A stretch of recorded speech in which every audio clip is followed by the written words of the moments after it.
Aujourd'hui, c'est vraiment un grand jour pour moi.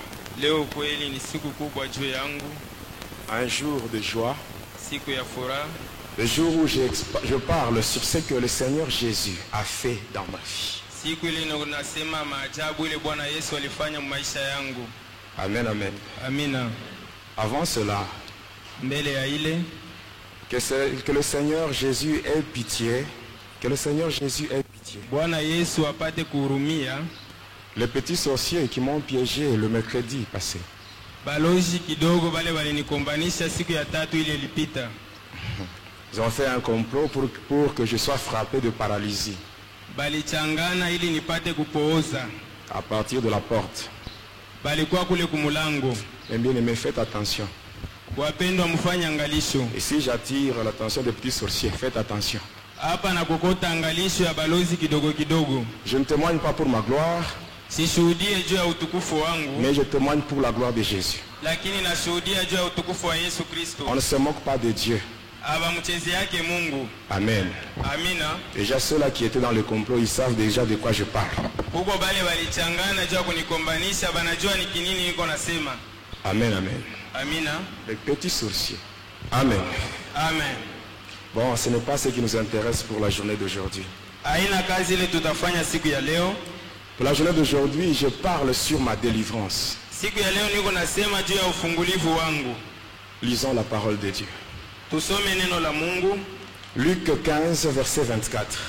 Luka 15 kistari ya 25.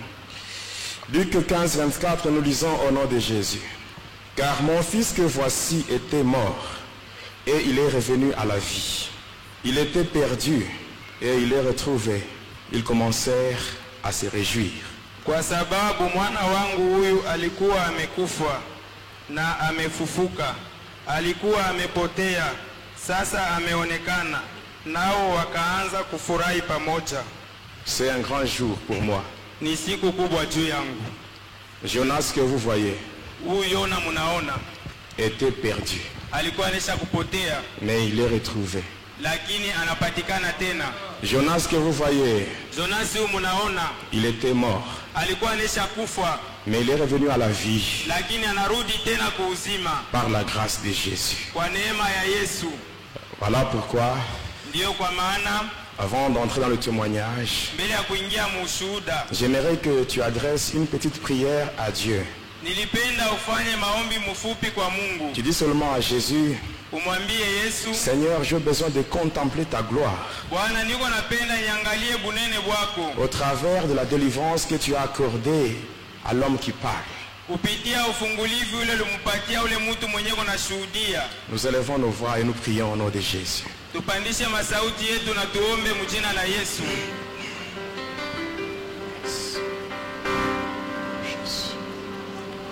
Éternel est Dieu, Jésus, mon Dieu, mon roi, toi le Dieu de ma jeunesse, le Dieu de mon salut, le Dieu de ma délivrance, toi qui m'as tiré dans le bourbier du péché, toi qui m'as tiré dans les griffes de Satan, toi qui m'as tiré dans la sorcellerie, toi qui m'as tiré dans les gouffres de la magie. Qui est comme toi, Jésus? Qui est comme toi, mon Dieu? Qui est comme toi, Jésus? Qui est comme toi, Jésus? Jésus.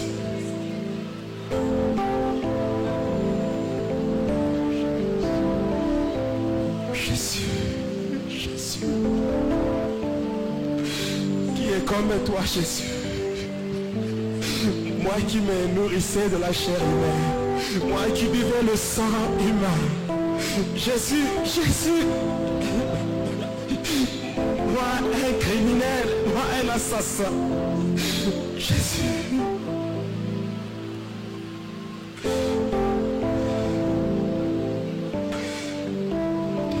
Jésus, merci.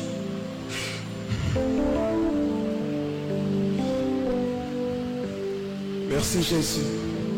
Merci pour tout ce que tu as fait dans ma vie. Que La gloire, l'honneur te soit rendu parce que tu es Dieu, le seul, l'unique vrai Dieu. C'est lui qui m'a attiré dans le séjour de mort. Oh Jésus, il y avait combien de satanistes dans le séjour de mort? Mais pourquoi moi Jésus? Oh Jésus, tu m'as tiré de là. Oh Jésus, tu as fait qu'aujourd'hui moi aussi je sois compté parmi les vivants. Tu ne t'es pas limité là, tu m'as réconcilié avec le Père. Et aujourd'hui, je suis aussi un enfant de Dieu. Tout ça à cause de toi, Jésus. Oh Jésus, laisse que la gloire te soit rendue. Béni soit ton nom.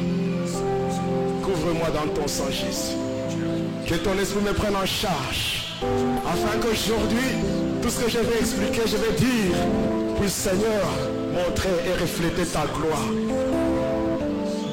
Au nom puissant de Jésus. Amen. Mes bien-aimés, ce que le Seigneur Jésus a fait dans ma vie, même mes parents biologiques ne peuvent pas le faire. Ça dépasse mon entendement.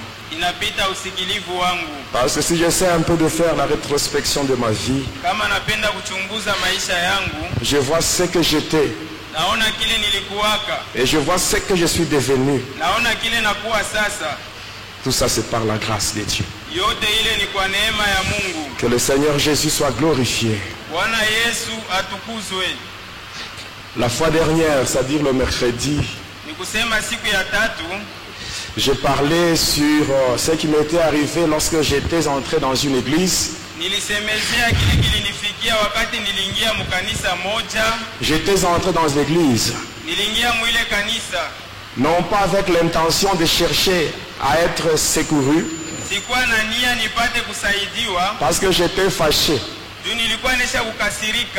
Étant entré dans plusieurs églises,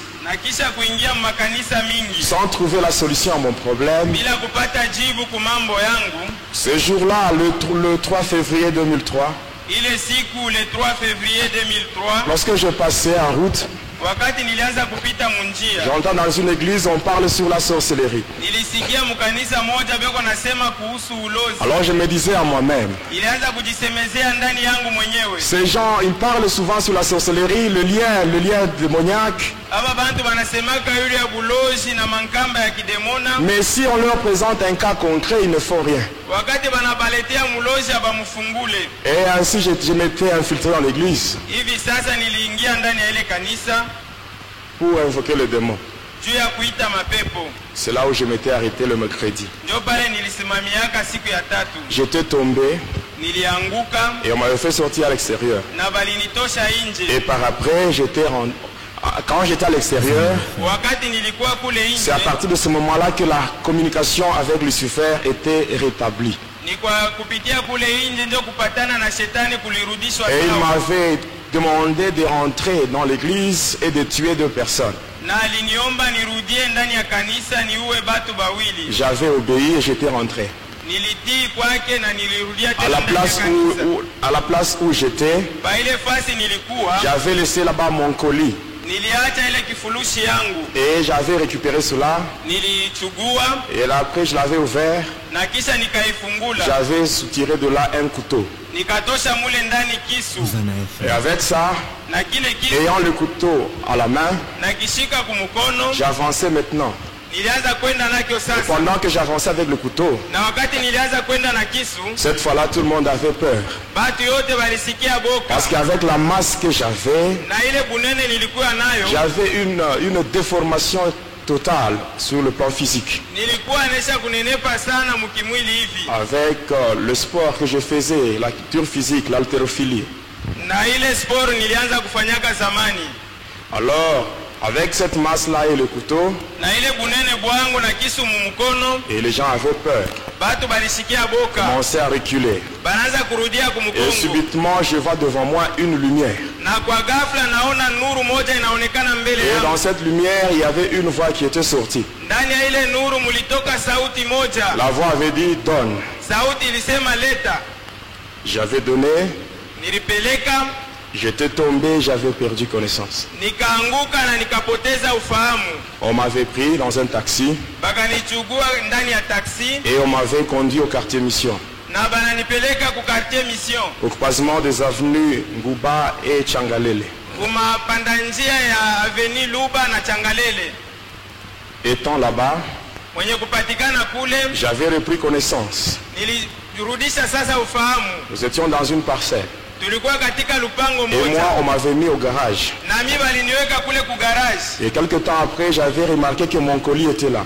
Na wakati chache niliona sema kifurushi yangu kilikuwa pale. J'avais récupéré le mouchoir rouge. Nikabeba ile kitambaa cha kekunda. J'avais mis ça sous mon bras, au niveau de l'avant-bras. Nikakifunga hapa mbele pa mkono wangu. Et là, je m'apprêtais maintenant pour invoquer. Na nikajitayarisha juu ya kuita mapepo. Alors, il y avait beaucoup de chrétiens, beaucoup de fidèles là-bas. Kulikuwa bakristo mingi, baaminifu mingi balikuwa pale. Ils avaient pris mon colis Bakabeba kile kifurushi kyangu. avec le contenu. Na vile bilikuwa ndani. Ils voulaient brûler cela. Balipenda babichobe. J'avais mis du carburant, l'essence Bakamwanga hapo essence. et des flammes d'allumettes, mais ça n'avait pas pris feu. Banawasha alimeti lakini havikulungule. Et comme ça ne prenait pas feu, Sasa vile vikwanze kulungula. il y a une maman Déborah. Kuko mama moya jina yake mama Deborah. Elle avait dit aux autres, Aliambia benzaki. avant de mettre les allumettes là-bas, Mbele ya mwe kuwasha moto. commençons d'abord par invoquer le feu de Dieu. Mwanze mbele kuwasha moto wa Mungu. Et là, on a commencé à invoquer le feu de Dieu. Pale sasa baliwasha moto. Pendant qu'on invoquait le feu de Dieu, Wakati balianza kuwasha moto ya Mungu. le mouchoir que j'avais sur mon bras Ile kitambaa nilikuwa nakyo mu mikono. était devenu chaud.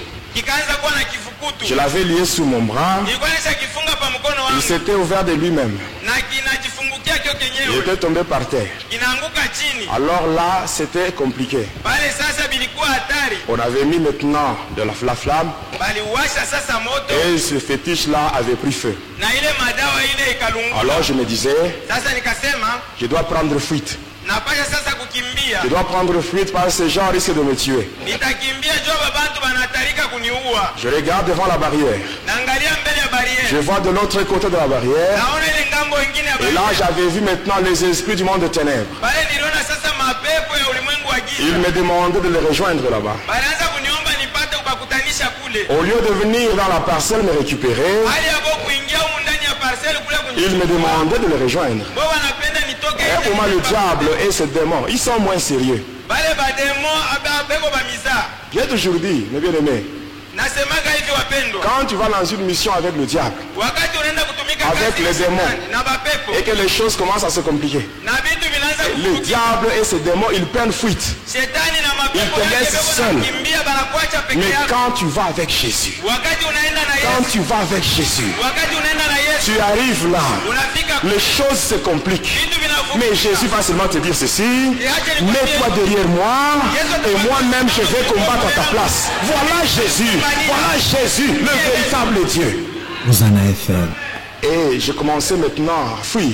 Nikaanza sasa kukimbia. J'ai quitté le garage pour me rendre à la barrière. Nilitoka mu garage jua kwenda kule ku barriere. J'arrive à la barrière. Nafika ku barriere. Il y avait quelque chose qui s'était produit ce jour-là. Kuko kitu kimoja kilitukia Je ile. ne sais pas ce qui s'était produit. Sijui kile kilifikaka. J'étais projeté Nilitupwa et j'étais tombé par terre. na nikaanguka chini. J'avais perdu connaissance. Nikapoteza tena ufahamu. Et quelques minutes après, Na dakika chache kisha j'avais repris connaissance. nikarudisha ufahamu. J'avais une barbe. Nilikuwa na lupete. Barbe. Nilikuwa na ndevu. Cette barbe-là, Ile ndevu ile si vous touchez à ça, kama unaigusa vous vous retrouvez électrocuté. unajikuta sasa vile kurai na kuingia. Il y avait le pouvoir du poisson électrique. Ilikuwa na uwezo wa ule samaki wa mumayo ule anaingizanaka kuran. Alors, mais quand j'avais repris connaissance, Wakati nilirudisha ufahamu, je n'avais même pas une seule barbe. sikuwa tena na ile ndevu ya. Ces gens-là, ils avaient tout coupé Bale bantu balikata et ils yote. n'étaient même pas électrocutés. Abakuguswe na kuran. Même toi qui m'écoutes, Na wewe mwenyewe si tu unanisikia. vis vraiment dans une communion parfaite avec Dieu, Kama unaishi mushirika na tu Mungu, es capable de détruire les œuvres du diable. uko na uwezo wa kuvunja Voilà matendo ya pourquoi shetani. Jésus lui-même avait dit, Ndio kwa maana Yesu dans Luc alisema, 10, verset 19, Muluka il a dit, voici, je vous ai donné le pouvoir tazama na mimi de marcher sur le serpent, sur les scorpions, sur toute la puissance de l'ennemi, et rien ne pourra vous nuire. hakuna kitu kinaweza kumifanyishia ubaya. Amen. Amina. Après, on m'avait récupéré. na kisha balinichugua On tena m'avait conduit dans une salle de bain. bananipeleka mu salle de bain, Je m'étais lavé. nilinawa Et mai après, on m'avait conduit dans une paillote. na kisha bananipeleka mu payote, On m'avait servi à manger. bananipatia chakula Et par après, il y avait une maman qui était venue me tenir compagnie. na kisha kulikuwa mama moja anakuja kunisindikiza, Maman Déborah. mama Debora. Alors, elle me posait des questions Alianza kuniuliza sur mon passé. yule maisha yangu ya Et zamani les esprits na mapepo me disaient, mapepo alianza kuniambia ne dis rien. usiseme Ne dis kitu, rien. usiseme kitu, Tu dois seulement la tromper. umulande tu. Et là, je commençais à parler d'une manière superficielle. Pale nilianza kusema sasa vile unasema yuluyulu. Et pendant que je parlais superficiellement, j'ai mentais aussi. Wakati nilianza kusema yuluyulu nilianza kuingiza mo na tubongo. Et par après, elle me dit, Na kisha yake akaniambia cette maman-là, kule mama elle me dit, tais-toi, ananiambia kaa kimya, tais-toi. kaa kimya. Mais dis aux démons, Sema na mapepo. dis aux démons qui te disent de ne pas dire la vérité. Sema na mapepo na Dis à ces nakwambia démons de quitter ces lieux au nom de Jésus. sema na mapepo na nakwambia usiseme ukweli, toke paifasi mjina la Yesu. Comment est-ce qu'elle avait su que j'ai causé avec les démons? Namna gani yule mama alijuaga kwamba niko nasumbulia na Et mapepo? parce qu'elle était habitée par le Saint-Esprit. Juu Roho Mtakatifu ilikuwa ishaikala ndani Et yake. quand elle avait dit ça, Wakati alisema vile, les démons étaient partis très loin. mapepo yanasimamia Et roho il me parlait de très loin. inaenda mbali kabisa. La personne qui m'avait dit d'ordonner aux démons de partir, Ule mtu aliniambia sema niamuru mapepo iondoke, ce n'était pas un homme, haikuwa mwanaume, ce n'était pas un papa. haikuwa baba yabo. La puissance de Jésus, Uwezo wa Yesu elle est donnée à toute personne qui marche dans la crainte de Dieu. anapatia kila mtu leo anatembea Voilà mkoka wa Mungu. pourquoi Jésus lui-même avait dit, Ndio maana Yesu mwenyewe dans alisema Marc 16, 17, ndani ya Marko il avait dit, 16:17 anasema voici le miracle tazama qui miujiza accompagneront tous ceux qui auront cru. itasindikiza watu Au wote. nom de Jésus, ils chasseront les démons. Mujina la Yesu watafukuza mapepo. Amen. Amina. Et après cela, Na kisha ile j'avais demandé à ce qu'on puisse me libérer. niliomba wapate kuniachilia sasa. On m'avait supplié. Bananisi On kabisa. m'avait dit non, ne pars pas. Bananiambia sema ushende. Parce que si tu rentrais chez toi, Juu kama unarudia kwako tu auras de sérieux problèmes avec les esprits. utapata mambo na ile mapepo. Moi, j'avais insisté Mie nilikaza et kabisa j'avais fini par me libérer. na mwisho yote baliniacha. J'étais sorti, Nikatoka j'étais rentré chez moi. narudia kwangu. J'arrive chez moi, Nafika kwangu. j'entre seulement dans la parcelle. Naingia tu ndani ya lupango. Je regarde au niveau de la porte. Naangalia kumulango. Je vois une fumée Naona shimoko qui sortait de ma maison. inaanza kutoka kumulango. J'entre dans ma maison, Naingia ndani ya nyumba. j'ouvre la porte, Nafungula mulango. je trouve tous mes fétiches en feu. Nakuta ile madawa yangu Tout yote était brûlé. ilikuwaka moto, inaisha Tout kulungula. était brûlé. Yote ilikuwa isha Mais kulungula. bien aimé, j'étais tombé à l'église, c'était en ville. Niliangukaka mukanisa, ilikuwa ni mutawi. Mais chez moi, c'était à la cité Kikula. Lakini kwangu ilikuwa ni kusite kikula. Amen. Amina. Je rentre chez moi, Narudia kwangu.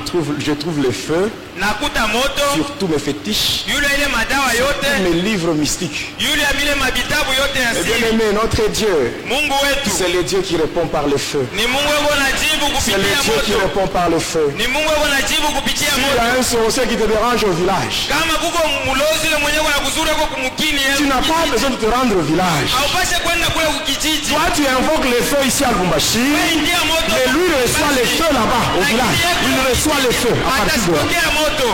Ah, Jésus, il est terrible. Yesu ni hatari. Il est terrible. Je n'ai jamais vu un homme comme celui-là. Siaonaka mtu sawa Yesu. Et par après, Na kisha yake la nuit, usiku je m'étais endormi dans ma maison. nikalala munyumba yangu. Arrivé à 2 heures du matin. Tunafika mu 2h du matin. Cette fois-là, c'était Lucifer, Satan lui-même qui était venu. Pale sasa ni Lucifer, shetani yeye mwenyewe ndo alikuya. Il me dit, Ananiambia, rentre là-bas. rudia kule. Tu dois tuer 2 personnes. Uniuie batu bawiri. Parce que c'était déjà le 4. Juu ilikuwa Le le 4. 4. Le délai devait expirer le 5 février.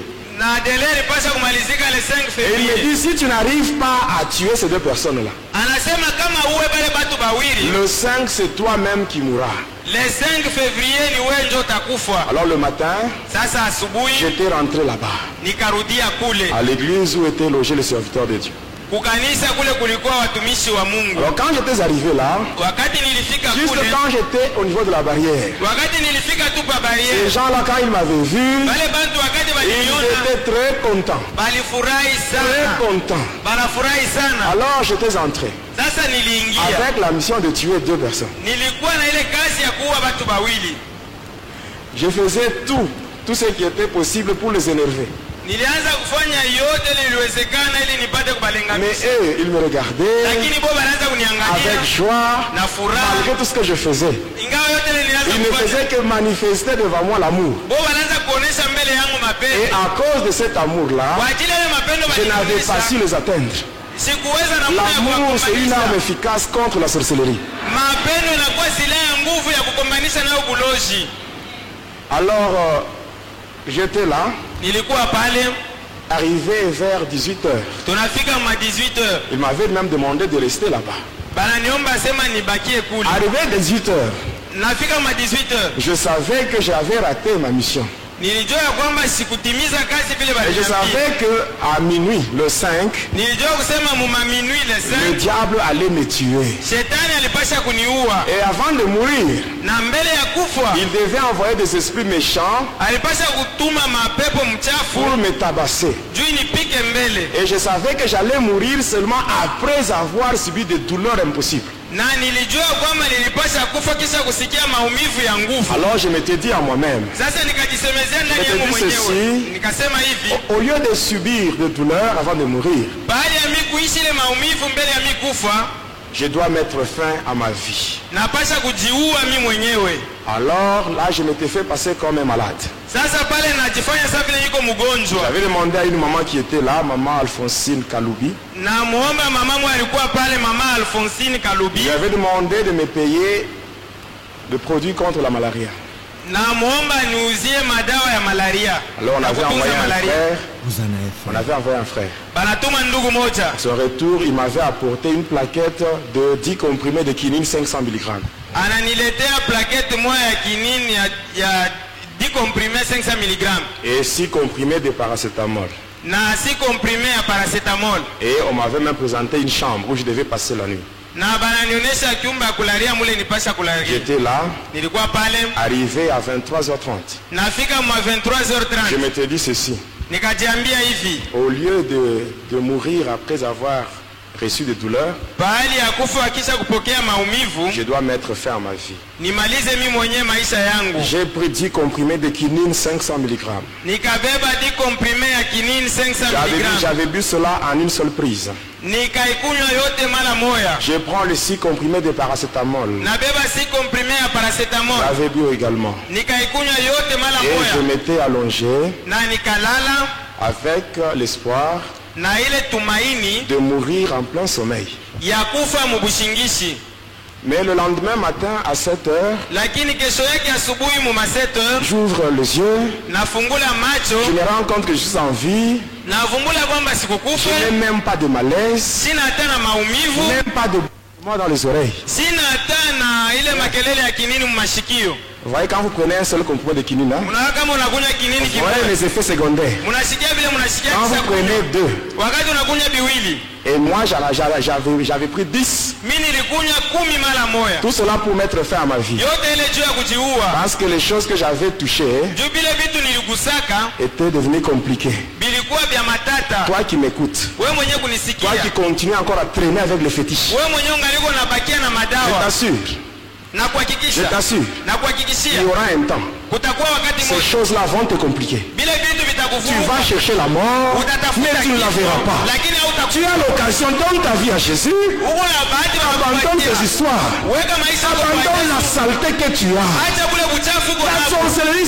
c'est la saleté. La saleté, mes bien-aimés, la saleté. Ulozi ni buchafu, ni buchafu, ni buchafu wapendwa, ni buchafu. Tu traînes avec ça. Tu crois qu'à la fin, le diable va te remercier? Unajua kusema kumwisho wa kazi shetani atakupikia asante. Je t'assure, moi, j'ai servi le diable plus que toi. Mimi ulimtumikia shetani kukushindia. Quel est le niveau que tu as là? Mwile kipimo wewe uko. Tu ne peux même pas t'approcher au niveau que j'avais. Hauwezi kukaribia hata kidogo kule kipimo ile mimi nilikuwa nayo. Mais Lakini à la fin, kumwisho la récompense que j'avais reçue de la part du diable. malipo ile shetani alinilipa. Fais attention. Fanya angalisho. Amen. Amina. La Bible dit, Biblia inasema si tu entends la voix de Dieu, kama unasikia sauti ya Mungu, n'endurcis pas ton cœur. usifanye moyo wako kuwa mgumu.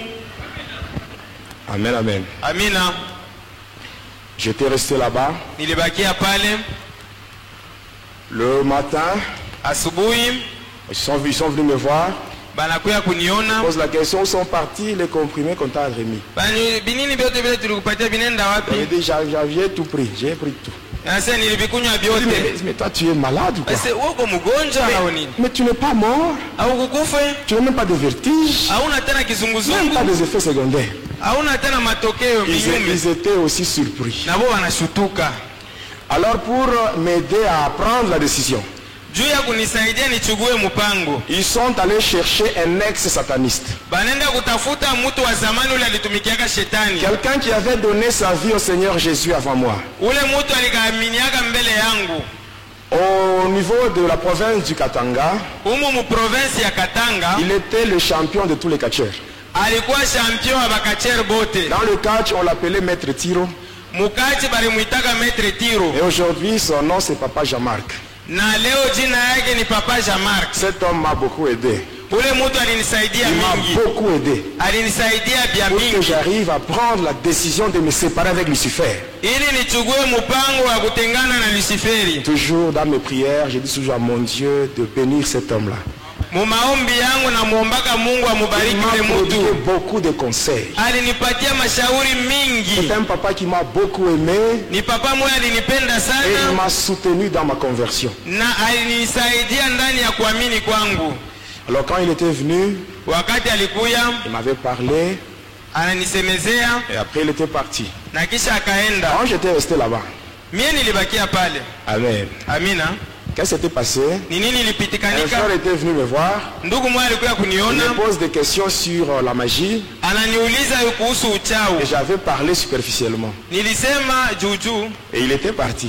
na yeye Mais alienda. ce que j'avais fait Na vile nilifanya avait créé des problèmes. bili nizaria mambo. La nuit, Bushiku les démons sont venus. mapepo ikakuya Aux environs de 23h30. muma 23h30.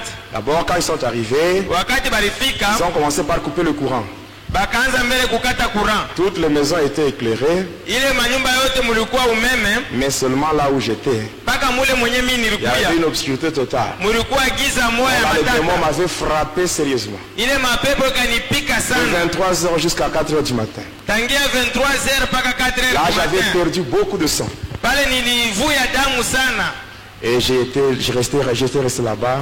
Nilibakia pale, J'ai été resté là-bas, j'avais fait au moins 5 mois. nilibakia pale nilifanyaka hapo miezi 5. Mais dans les 5 mois-là, Na mwile miezi 5 je n'ai pas trouvé la délivrance. sikupata ufungulivu. Amen. Amina. Il y a certains détails que je saute. Hein. Kuko bitu bingine mauketo ingine ningo nalukia. Alors, avant de quitter cet endroit-là, Mbele ya mimi kutoka pa ile fasi. qu'est-ce qui m'était arrivé? Ni nini linifikia? Un jour, on m'avait fait entrer en jeûne. Siku moja balisema nifunge chakula. J'étais en jeûne. Nilingia mu mafungo. Arrivé le 3e jour, Nafika msiku ya 3. j'avais vu une maman qui était venue avec une radiocassette. Niliona mama moja alikuwa na radio cassette. Elle avait mis dans la chambre où j'étais, Anaweka mwile chumba nilikuwa, il y avait un cantique kulikuwa wimbo moja d'un frère. ya ndugu Un moja. frère que j'aime bien. Ule ndugu nampendaka sana. Ce frère-là Ule ndugu ule s'appelle Denis Ngonde. jina yake ni Denigo. Son album là, Nakanisi. Ile mwimbo yake na kanisi. C'est ce qui m'avait poussé à prendre la décision. Ndio ile ilifanya nipate kuchukua Je ne sais pas mpango. si vous avez déjà suivi cela attentivement. Sijui kama mnaisha kufuataka ile mwimbo na akili Vous yote connaissez la mnatupia hapo. profondeur de ce cantique-là. Mnafuata uketo wa ile mwimbo. Il dit, si je suis en vie, Anasema kama niko mzima, je ne dépasse en rien ceux qui sont morts. misipite mukitu kubale banesha kufa. Et pendant que je suivais cela, Na wakati nilianza kufuata ile, comme s'il y avait une voix qui me disait, iko sasa sauti moja ilianza kunisubutisha si tu es en vie, kama uko mzima tu ne dépasses en rien les satanistes et les magiciens qui sont morts. aupite mukitu batu ya kishetani na bauchawi bale banesha kufa. Et là, je me disais vraiment, je dois maintenant tout dire aux hommes de Dieu. Pale nikajisemezea sema nitasema biote kwa batumishi ya Mungu. Juste quand j'ai pris cette décision, Pale tu nilichukua ile mpango. oh, cette fois-là maintenant, c'était les sorciers de l'église qui commençaient maintenant à me combattre. Pale sasa ni balozi ba mukanisa ndio wanakuja kunikombanisha. Mais bien aimés, Bapendwa quand vous bangu, venez à l'église, ne croyez pas que c'est tout le monde qui vient chercher Dieu. wakati Mungu anakuja ukanisa usiwazie kwamba ni batu yote wanakuja juu ya kutafuta Mungu. Quand tu viens à l'église, hein, Wakati unakuja ukanisa, tu dois vraiment te confier seulement dans le Seigneur. wewe ujiache tu mikono ya Bwana. Le salut est individuel. Okovu ni ya kila mtu palwake. Alors ils m'avaient combattu. Sasa walinikombanisha. Alors j'avais pris la décision de quitter Nilibeba mpango ya kutoka et de rentrer chez moi. na kurudia kwangu. Mais en quittant ce lieu, Na mkutoka pa ile fasi, on m'avait remis une Bible. bakanipatia Biblia. J'étais rentré à la cité avec la Bible. Nikarudia kwangu na ile Biblia. Étant arrivé à la maison, Nafika kunyumba, mon père, mes frères et sœurs, baba yangu, banduku yangu banaume na ceux qui banamuke, m'avaient chassé, bale balinifukuzaka. quand ils m'avaient vu avec la Bible, Wakati baliniona na Biblia, ils croyaient que j'étais délivré. baliwazia kusema nesha kufunguliwa. Être enfant de Dieu, ce n'est pas avoir la Bible. Kuwa mtoto wa Mungu haina kutembea na Biblia. Être enfant de Dieu, c'est naître de nouveau. Kuwa mtoto wa Mungu ni kuzalika kipya. J'étais à la maison, Nilikuwa kunyumba le délai était déjà expiré. Hein. na ile kuingia masiku balinipatia ilikuwa Étant à la shakupita. maison, Mkufika kunyumba la nuit, usiku, le diable me visite.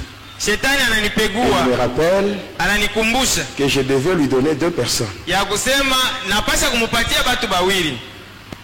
Alors là, je ne savais pas quoi faire.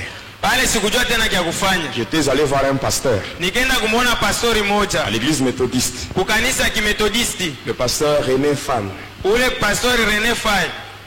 Quand j'étais en route sur l'avenue Lumumba, je me rendais vers l'église. Wakati nilikuwa munjia mwaveni Lumumba, nilianza kwenda ukanisa, Les démons étaient arrivés sur la route. mapepo yananikuta mule Et il y munjia, avait une forte odeur de parfum qui était répandue sur toute la route. na kulikuwa harufu ya manukato ya nguvu ile Ela, ilishikilika les mule gens munjia, na bantu wanaanza kukimbia.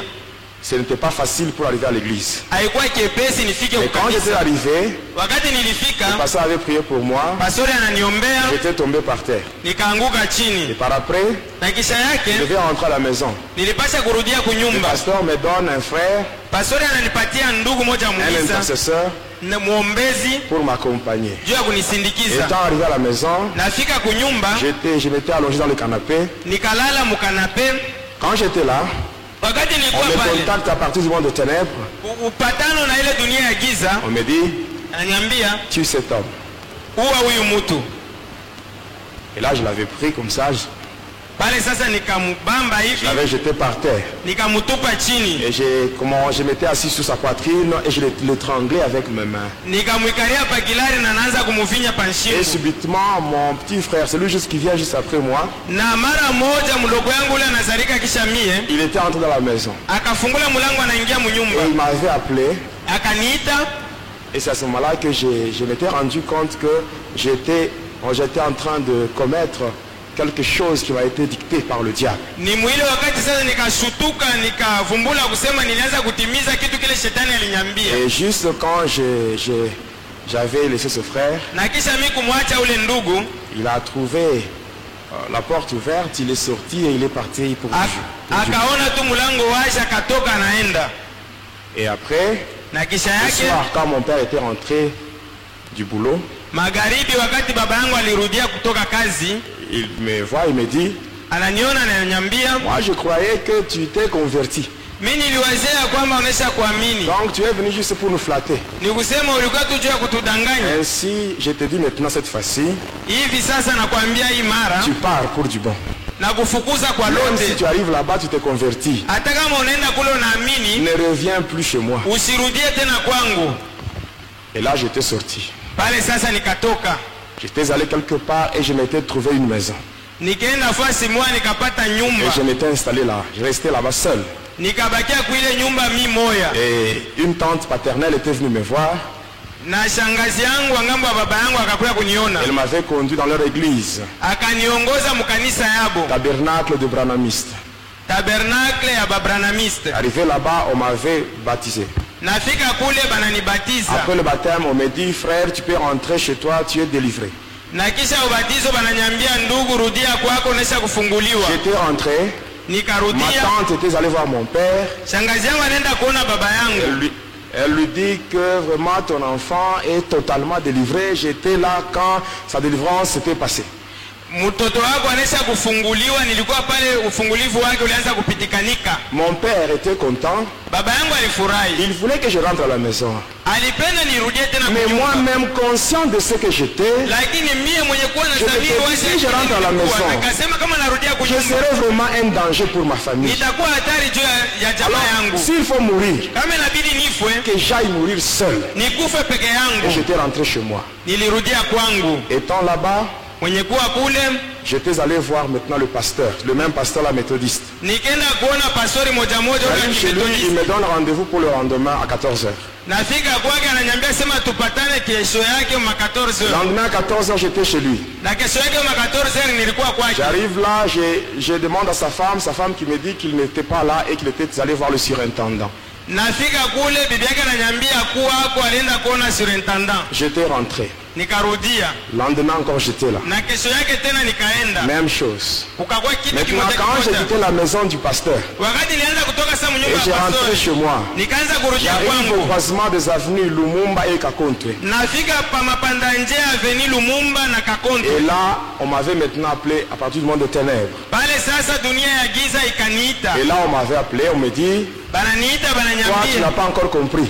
Wewe uyasikia. Maintenant, aujourd'hui, Sasa leo tu verras maintenant le prix de ta désobéissance. utaona kutokutii kwako vile C'était kutakulipa. à 14h. Ilikuwa ma 14h. Et là, on a commencé à me frapper en route. Pale sasa banaanza kunipikia lwa munjia. Les gens me voyaient, comment je tombais, comment je sautais. Batu banaanza kuniona vile nianza kuanguka na kuruka. Mais ils ne voyaient pas ceux-là qui me frappaient. Lakini abakwanza kuona pale banaanza J'étais sur kunipika. l'avenue Lumumba et je commençais maintenant à fuir. Ilikuwa ni mwaveni Lumumba nikaanza kupiga mbio. J'arrive au niveau du terrain Binamé. Nafika mpa kiwanza Biname. Alors là, c'était insupportable. J'étais tombé là-bas et je m'étais allongé au sol. Pale sikuweza kuvumilia, nilianguka pale Et j'avais vu un nikadondoka. garçon, Nikaona kijana moja, je l'avais appelé, je nikamuita, l'avais envoyé chez mon frère. nikamutuma kwa banduku Il yangu. était parti, mais à son retour, il me dit, ton frère n'est pas là. Alienda narudia na kusema ndugu yako anako. Alors je m'étais relevé pour poursuivre la route. Nikalamuka juu ya kuendelesha. Et quand j'étais arrivé au croisement des avenues Lumumba et Mukumbi, Wakati nilifika pale Avenue Lumumba na Mukumbi je descendais tunakutana, maintenant vers l'avenue Chaba. nikaanza kushuka kwenda kwa Avenue Je Shaba. dépasse l'avenue Chaba, Napita Avenue Shaba, l'avenue Kapenda, Napita et avenue j'arrive Kapenda. au niveau de l'avenue des artisans. nafika kwa Avenue des Artisans. Et là, on m'avait maintenant envoyé un démon qui répond au nom de Saïdor. Pale balinitumia pepo moya, jina yake ni Sailor. Saïdor, c'est un démon que les satanistes utilisent pour provoquer les accidents de circulation. Saidor ni pepo ule basataniste beko natumikisha juu ya kuleta misiba Il mmanjia. a un marteau magique Anekalaka na sando moya ya utilise pour cogner le minibus et il y a des accidents. anekalaka na sando moya ya uchawi juu ya kupika tumadubai. Et on l'avait envoyé Balimutuma pour me frapper. juu ya kunipika. Le marteau qu'il utilise pour cogner le minibus, Na ile sando ko natumikisha juu ya je sais kupika minibus. on lui avait maintenant envoyé avec la mission de me cogner avec ce marteau-là. Balimutuma na kazi ya kunipika ile sando Et il ile. m'avait frappé à ce niveau. Akanipika ile sando pa ifashi. J'étais tombé par terre. Nikaanguka Et chini. par après, beaucoup de gens étaient accourus là-bas. Kisha yake batu mingi bakakuya pale. Je m'étais redressé, j'étais à genoux. Nikalamuka na nikatwanga Et magoti. quand j'avais ouvert ma bouche, Wakati nilifungula il y kinywa, avait maintenant le sang qui sortait. damu ilianza kunitoka mkinywa. Maintenant, c'était des boules de sang. Ilikuwa madamu sawa vile bimatoni. Et les gens qui voyaient cela, Bantu wanaanza kuona vile na ils vitapika. avaient pitié de moi, ils voulaient me conduire à l'hôpital.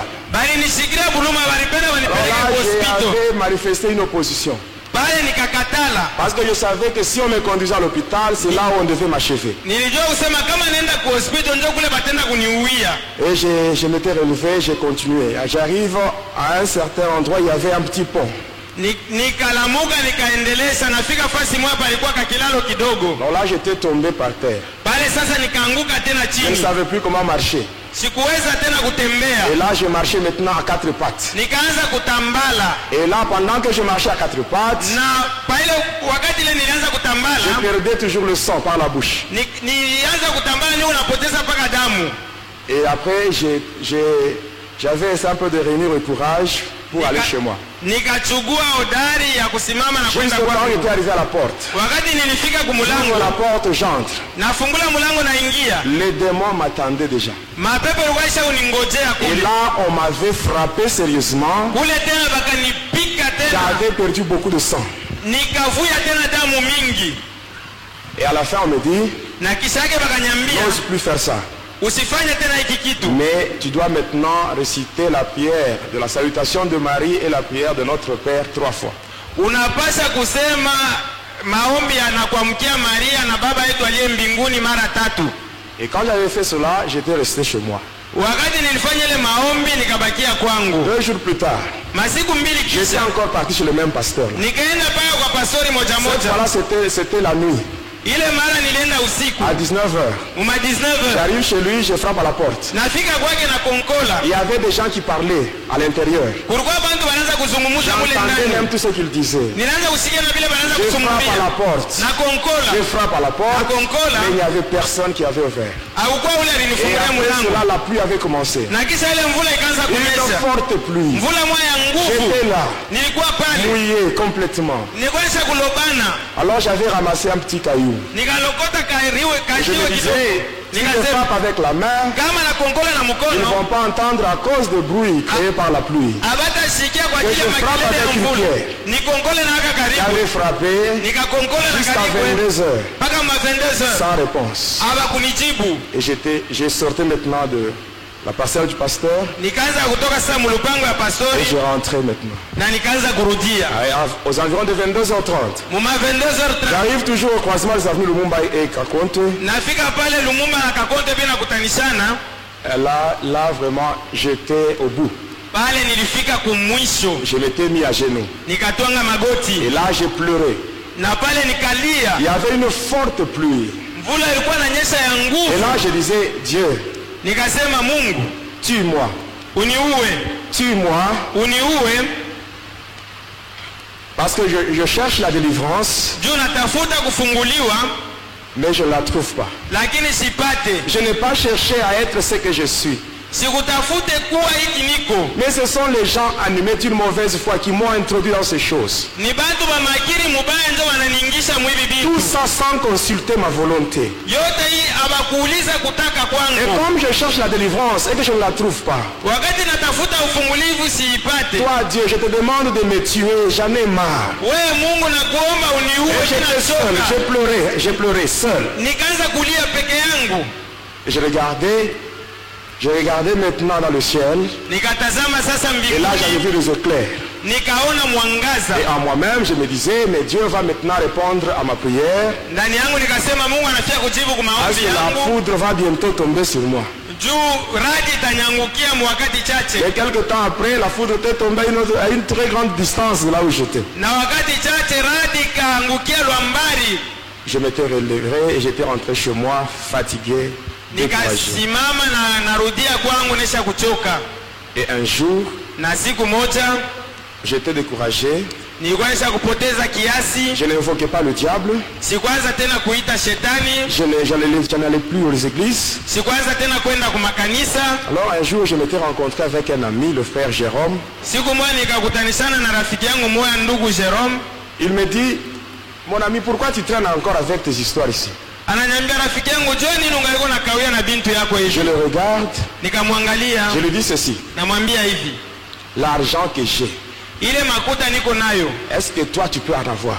wewe unaweza kuwa nayo? Il me dit, Akaniambia, écoute-moi bien, unisikie tel mzuri. que tu me vois, Sasa hivi unaniona, je suis sentinelle à l'entreprise Soin Poel. Je suis sentinelle. niko sentinel kule ku kanisa sa Epoe.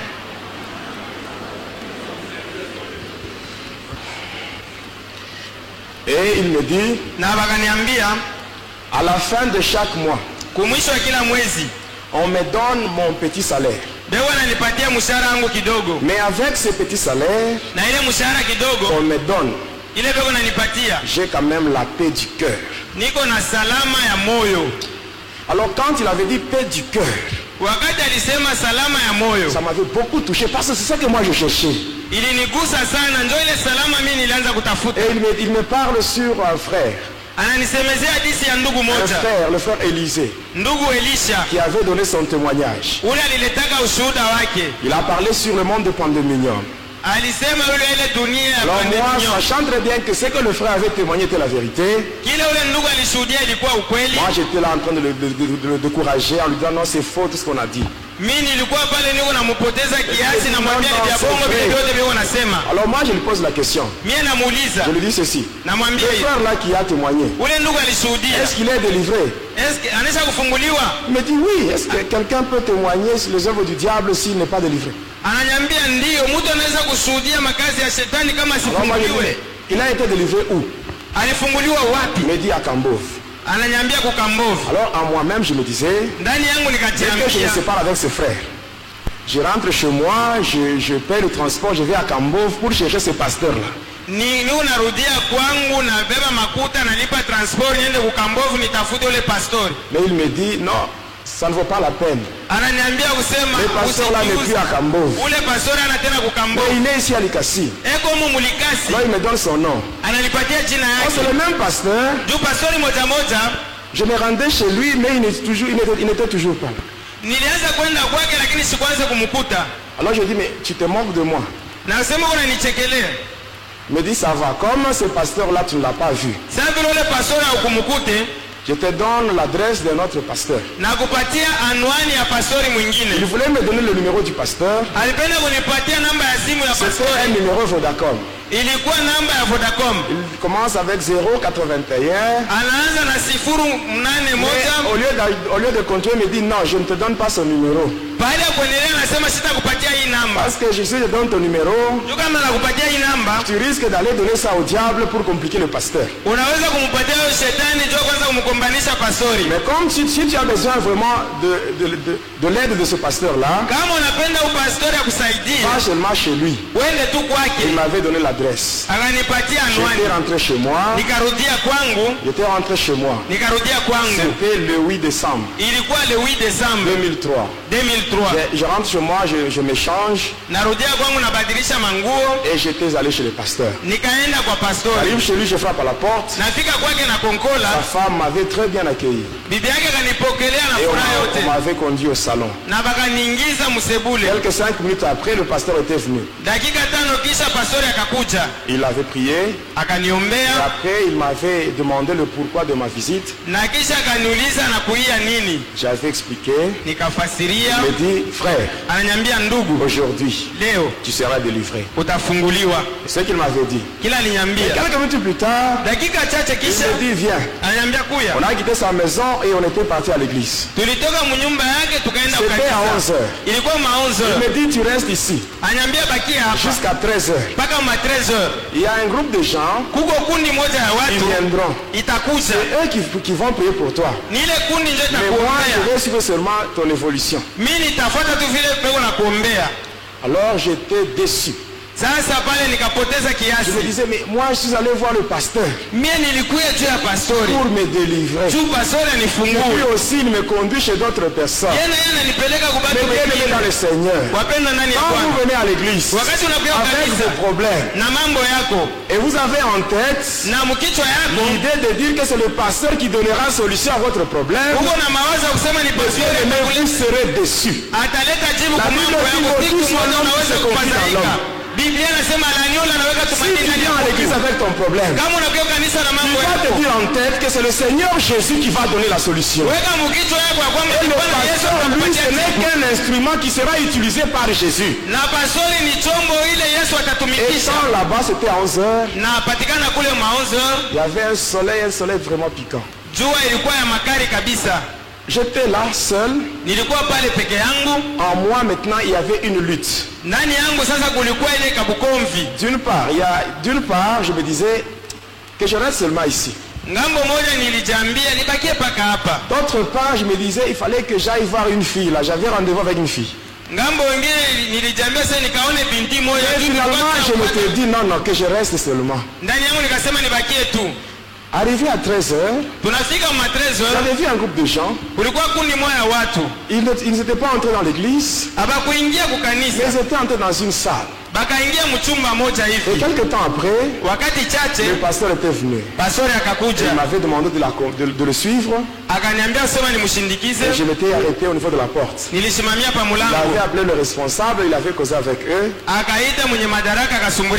Et puis on m'avait fait entrer. Puis il était sorti. Quand j'étais arrivé là-bas, je regarde les gens qui étaient là. Ils étaient maigres. Alors je me dis, mais ces gens maigres, ce sont ces gens qui vont prier pour moi. Maigres comme ça.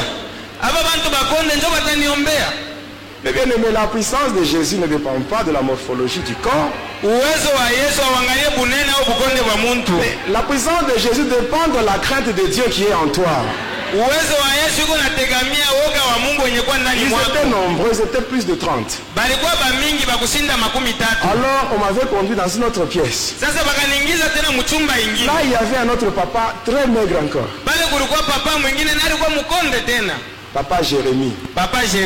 Quand je le regardais, je le regardais avec mépris. Il dit un homme pareil, priez pour moi. Impossible.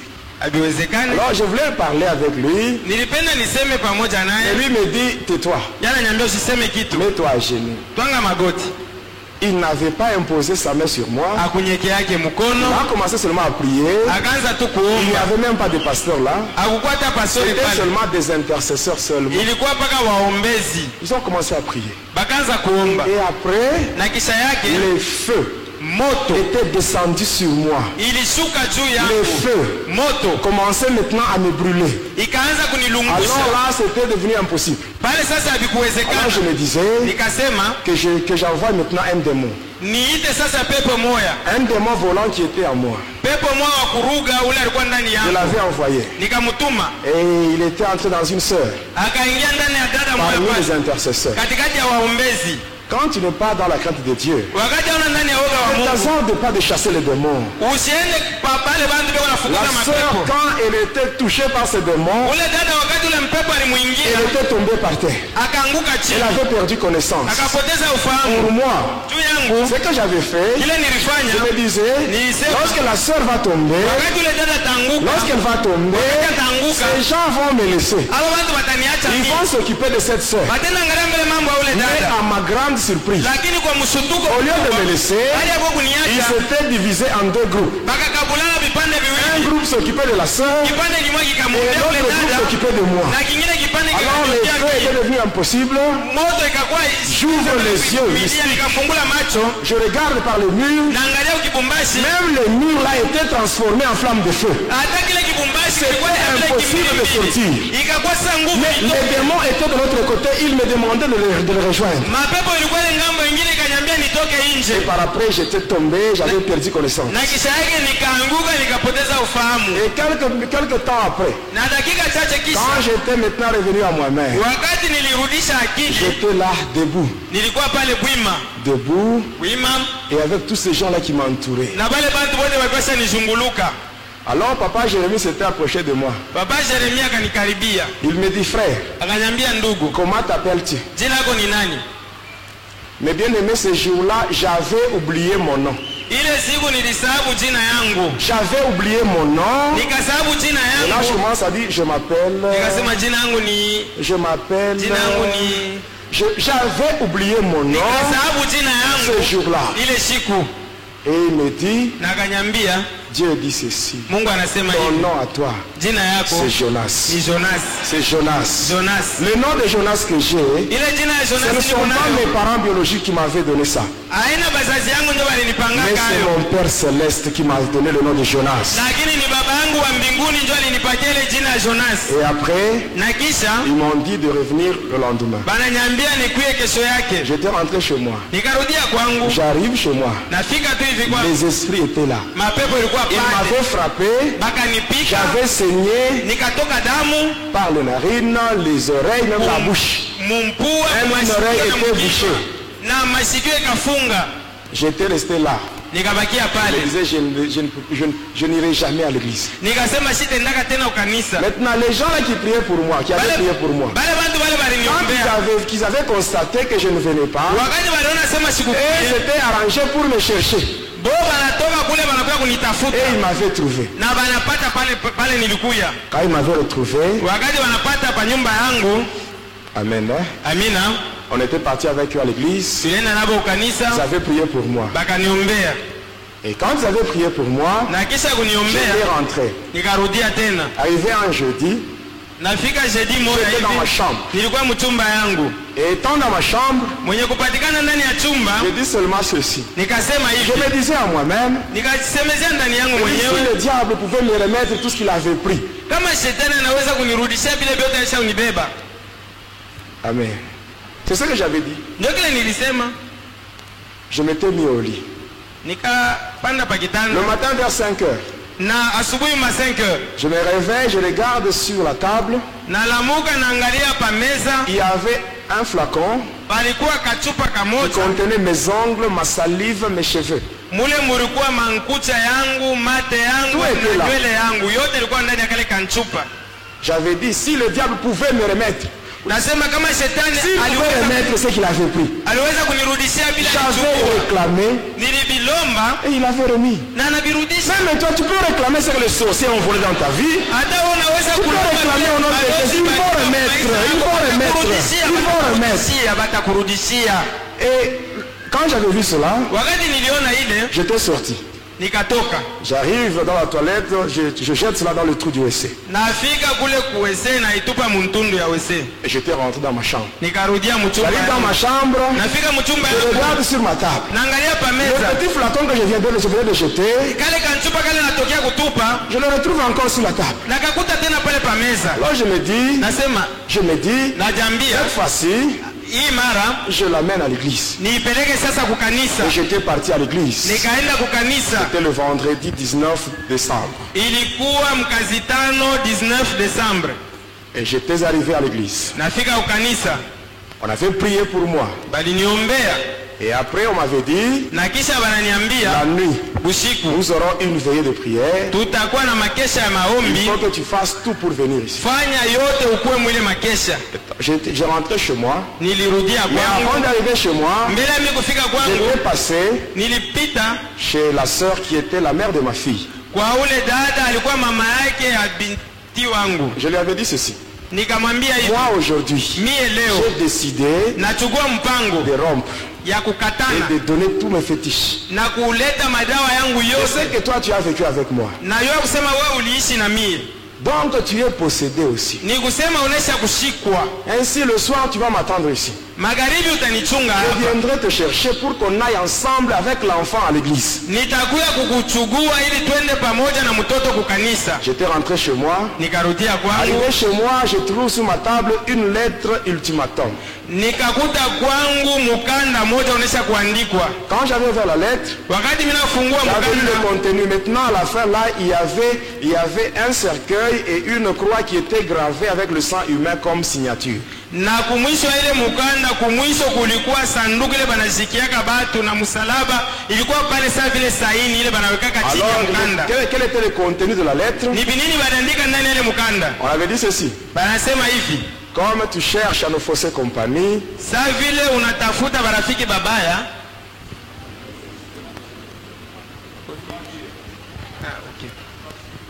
saa vile unatafuta kutuachilia, sache qu'aujourd'hui, jua ya kwamba leo tu vas mourir utakufa à minuit. Tu mumaminui, vas mourir. utakufa. Ça, c'est la décision du grand maître. Hii njo mwalimu mkuu anachukua kama mpango, Et c'est lui qui avait écrit cette lettre-là. na ule aliandika ile mukanda C'était le docteur Kailash Paiba qui est parmi les divinités indiennes. ilikuwa Dr. Kailash Paiba mwenye kuwa katika bamungu bakihindi.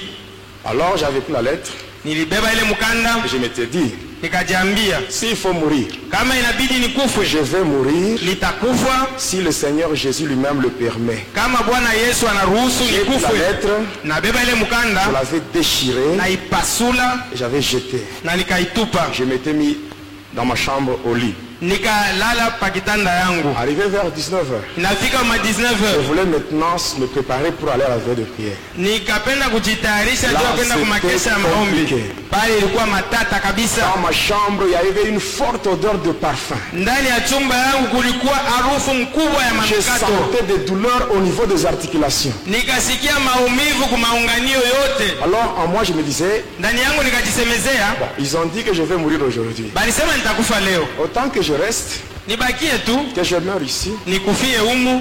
parce qu'on a dit que je vais mourir aujourd'hui. Ndio balisema nitakufa leo. Mais par après, je me dis, Na kisha yake nikasema, si je mourais ici, kama nikakufia hapa, mon corps mwili wangu ne sera pas enterré. habataizika.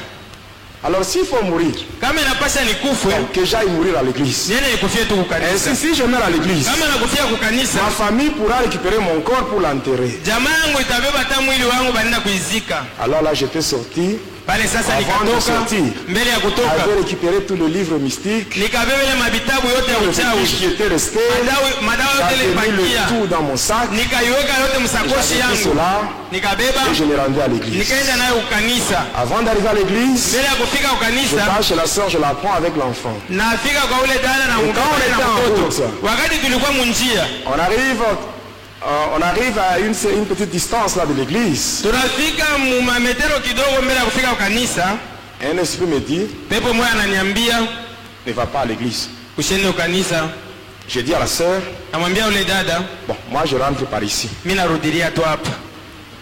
La sœur me dit, non, non. Dada anasema hapana, Toi tu m'as dit wewe ndio que nous devons aller uliniambia ensemble à l'église. akusema tuenda pamoja ukanisa. Et j'ai dit ça à mes parents. Naambia ile bazazi yangu Et ils m'ont donné même la permission. na bananiruhusu niende Pourquoi toi kukanisa. tu veux me dire encore de rentrer? Wewe niambia hapa, sema wewe unapenda urudi. Alors je lui dis ceci. Namwambia hivi, Comme ça toi tu peux aller wewe unaweza kwenda avec l'enfant. na mtoto Et tu vas te présenter en mon nom. uende bakuombee pa fashi yangu, Et là on priera pour toi. pale sasa batakuombea wewe. Moi je rentre. Mimi narudia tu. La fille me dit, Ule binti ananiambia s'il faut aller, kama inapasha niende nous devons aller ensemble. mpaka tuende pamoja.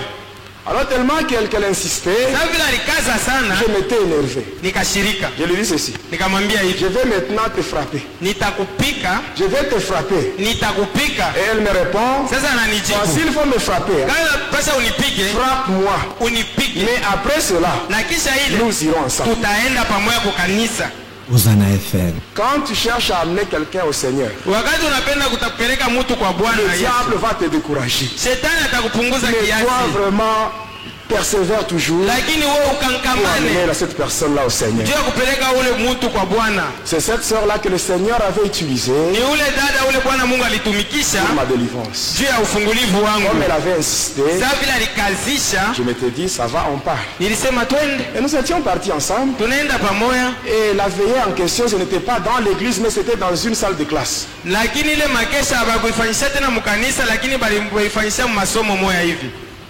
On était arrivé là. Tulienda Il y kule, avait beaucoup de gens. kulikuwa batu Beaucoup mingi, de gens. batu mingi, Des intercesseurs seulement. baombezi tu. Alors quand j'étais arrivé, Wakati nilifika, j'avais présenté le sac qui contenait tous les fétiches et les livres mystiques. nilionyesha ile sakoshi mule mulikuwa madawa na vile vitabu ya J'avais maarifa. présenté la sœur ainsi que ma fille Nilimwonyesha ule dada na ule binti wangu auprès de responsables. kubale benye Ils madaraka, étaient contents. balifurahi kabisa, Et par après, na kisha yake ils ont commencé à prier. bakaanza kuomba, Et après, na kisha moi j'étais allé me mettre dans un coin. mimi nikaanza kuikala kukona moja. Étant là-bas, Mwenye kuikala les kule autres bengine s'étaient retirés au milieu de la salle. bakatoka mule mkatikati ya chumba, Moi j'étais dans un coin mimi nilienda et kuikala eux étaient au kukona, milieu. bo balikuwa pa katikati Ils ont chanté.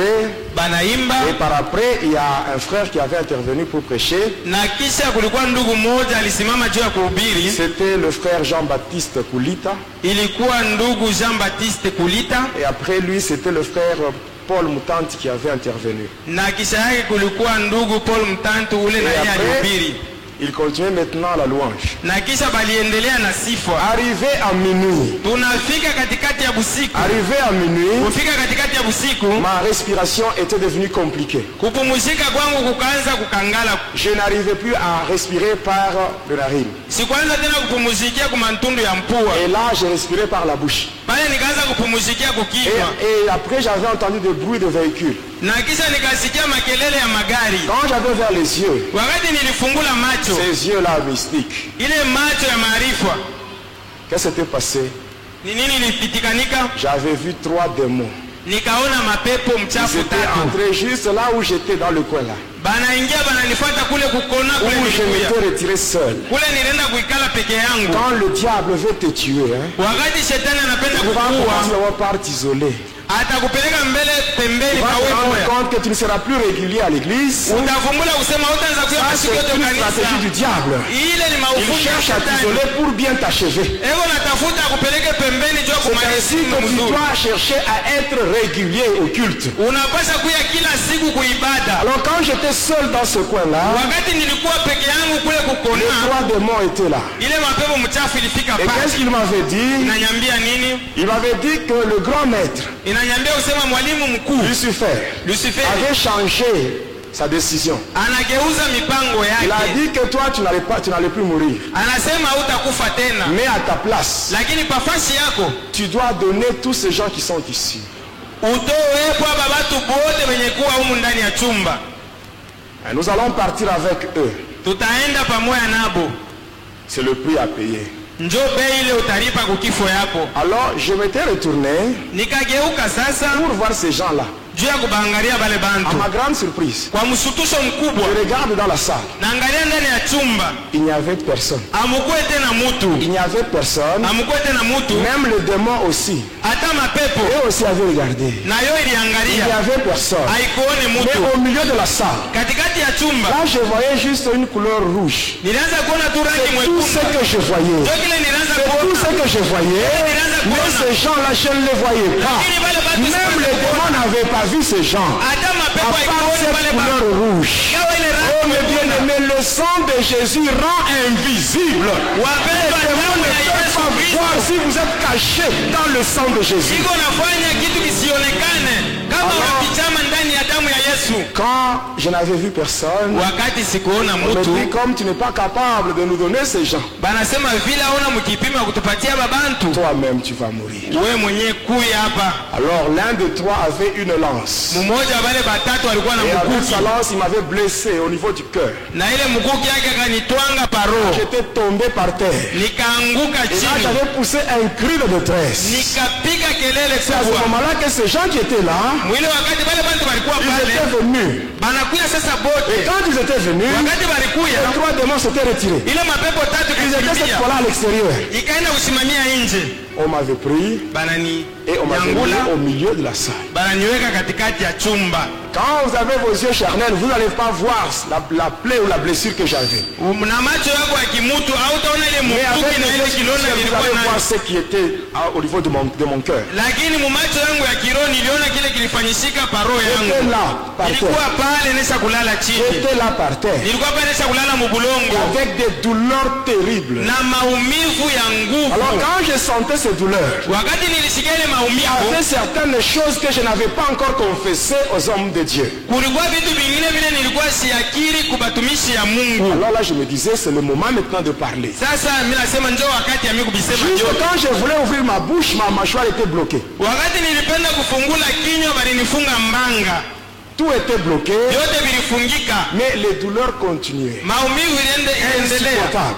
sikwanza kuivumilia. Et par après, Na kisha yake qu'est-ce qui s'est ni passé? nini Je ilipitikanika? sentais maintenant le froid m'envahir en commençant par les orteils. Nikasikia sasa baridi moyo inaanza kupanda, inaanzia lwa kumikulu, Et ça montait jusqu'au niveau de la tête. inanipanda inafika mpaka na Et pendant que je respirais, je sentais comme si mes poumons étaient troués. Wakati nilianza kupumuzika, nasikia sema sawa mafofa yangu inaisha kutoboka, Des douleurs insupportables. maumivu ile sikuweza kuvumilia. Et par après, Na kisha yake je voyais maintenant des différentes couleurs qui se changeaient dans la salle. nikaanza kuona marangi ya kuachana ikaanza kubadilishana ndani ya chumba. Et par après, na kisha J'avais senti comme s'il y avait quelqu'un nikasikia sasa vile kuko mtu qui avait coupé une veine dans mon corps. ule akakata mshipa moya wa mwili Et c'est à ce wangu. moment-là que j'avais expiré. Kwa ile wakati sasa nikakufa Et là, j'étais sorti de mon corps. na kisha nikatoka mwili Je wangu, me mets à côté de mon corps. nikaikala pembeni ya mwili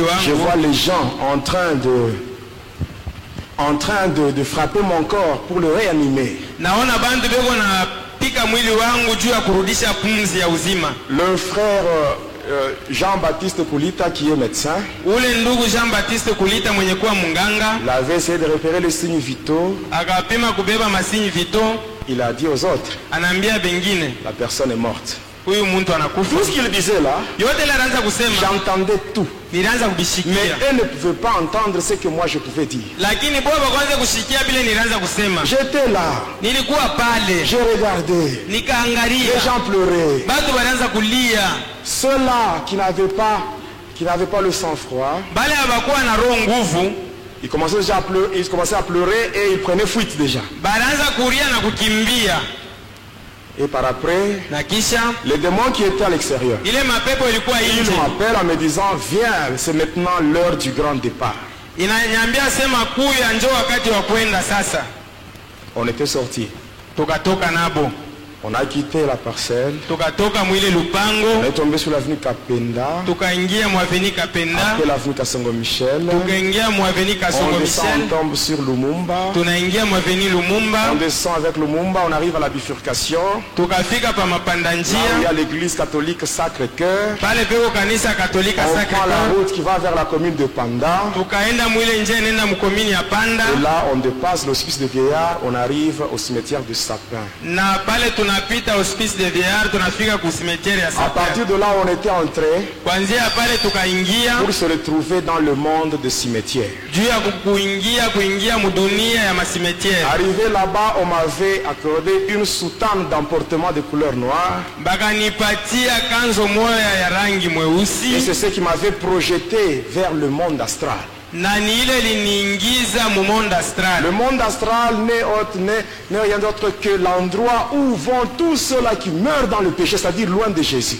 Monde astral njo fasi ile batu bote bale banakufaka ndani ya zambi C'est là banaendaka, où on m'avait conduit. njo kule J'avais vu le balinipeleka, quartier esclave, nikaona ile quartier ya où vont tous batumwa, les païens et les chrétiens hypocrites. mule munaenda bapagano na J'avais vu la bakristu bale bakafiki, fournaise où le diable jette les chrétiens qui ont déjà fait naufrage par rapport à la foi.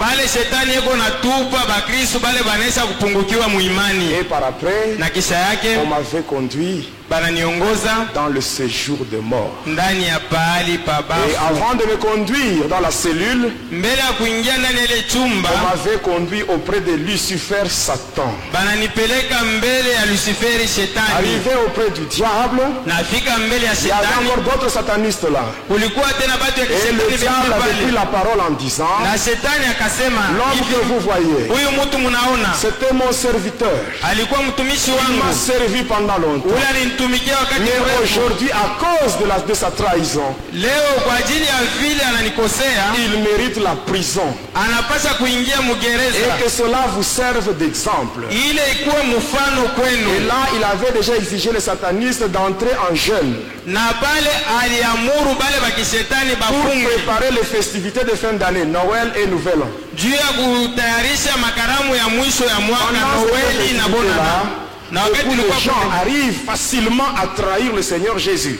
batu mingi banafika kwa wepesi kumkosea Bwana Yesu. Et par là, on m'avait donné 3 démons Pale sasa bakanipatia mapepo tatu, qui devaient me conduire dans ma cellule. ile ilipasha kunipeleka mpaka ndani ya Et chumba yangu. pendant qu'on me conduisait, Wakati balianza kwenda na mimi, j'avais vu des gens nikaona dans bantu des cellules ndani ya machumba avec des chaînes balikuwa banaisha kufungwa et un minyororo cadenas au niveau de la bouche. na banaisha kubafunga kadena pa Parmi kinywa. ces gens-là, Katikati ya bale bantu j'avais vu le président Mobutu Sese Seko. nikaona presidenti J'avais Mobutu vu Sese beaucoup Seko, de gens nikaona batu mingi qui avaient servi le diable, bale balitumikiaka shetani, mais quand ils sont morts, lakini wakati balikufa voilà la récompense que le diable leur avait accordée. ona malipo ile Toi, shetani tu kuna continues à t'amuser bachungia. avec Satan. Wewe mwenyewe unaendelea na kutumikia shetani. Et on m'avait conduit dans une cellule. Na bana niupeleka Et ndani ya avant chumba de me conduire moja. dans la cellule, Mbele ya kuniingiza mule chumba, il y avait un trou.